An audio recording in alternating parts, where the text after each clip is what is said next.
Dating actress na si Maricel Laksa, umaming ipinakilala siya ng kanyang ama sa mga kapatid bilang isang pamangkin.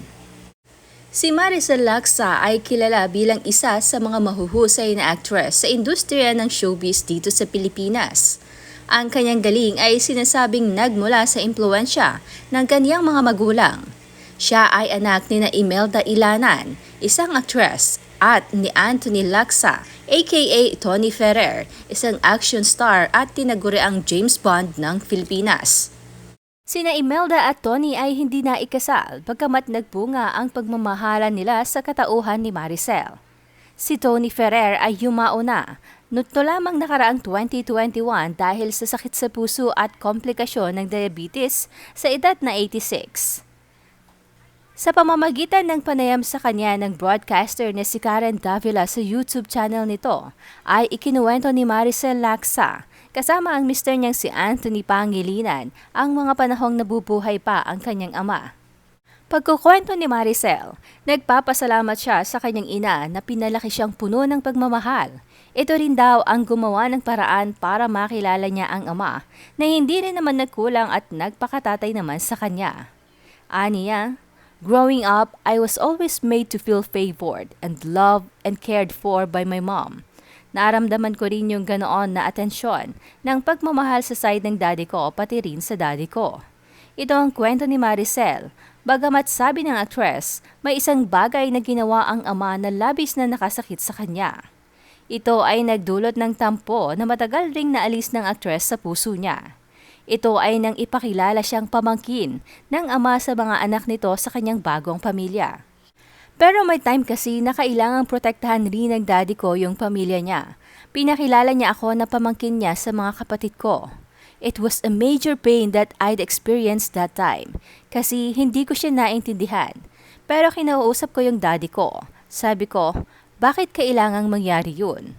Sagot ng daddy ko, kasi hindi pa nila maiintindihan.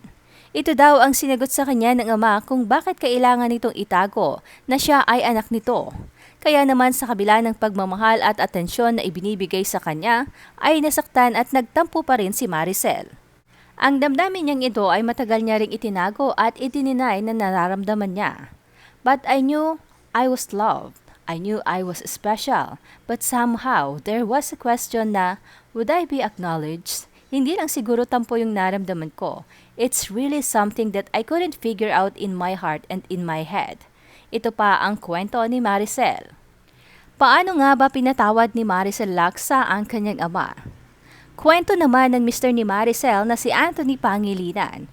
Bagamat hindi nagsasalita ang actress ay mararamdamang may galit ito sa ama hanggang noong sila ay mag-asawa na.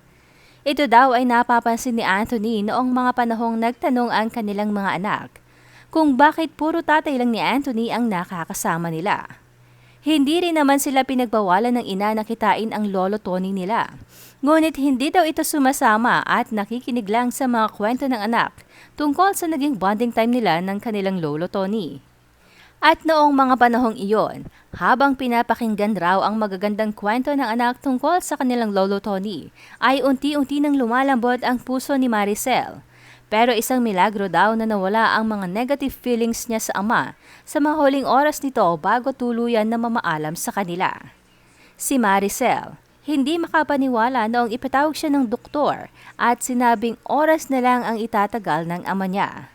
Kasama ang kanyang mga kapatid sa ama ay kinausap sila nito. Ito raw ang mga sinabi ng ama niya at tagpo na kung saan nawala na ang itinatagong tampo at galit noon ni Maricel. Yung mga kapatid ko andoon, lahat kami nandoon, then tinanong kami ng daddy ko, may atraso ba ako sa inyo? Nagtinginan kaming lahat, sabi naming, kami wala kang atraso sa amin. Okay, good, okay tayong lahat. Yes dad, okay tayo. After maybe 48 hours, he passed. All of us were prepared to actually answer him na wala siyang kailangang dalhin na hinanakit pag umalis siya. Noong mga oras na iyon, kwento ni Maricel ay biglang nawala ang tampo at galit niya sa ama. Bagamat ito ay napalitan ng panghihinayang na sana mas maraming oras ang nakasama niya ito at pinili niya na lang isang tabi ang tampo at galit niya noon. Yung biggest thing na kailangan kong to heal from is the fact na why do I have to wait so long to have those little tampos be erased? Sa naging karanasan ay may aral na natutunan si Maricel. Ito ay ang magpatawad at ang huwag hayaang sirain ng iyong nakaraan ang saya ng buhay mo sa kasalukuyan. Do not let the pleasant people of your present pay the price of the painful people of your past.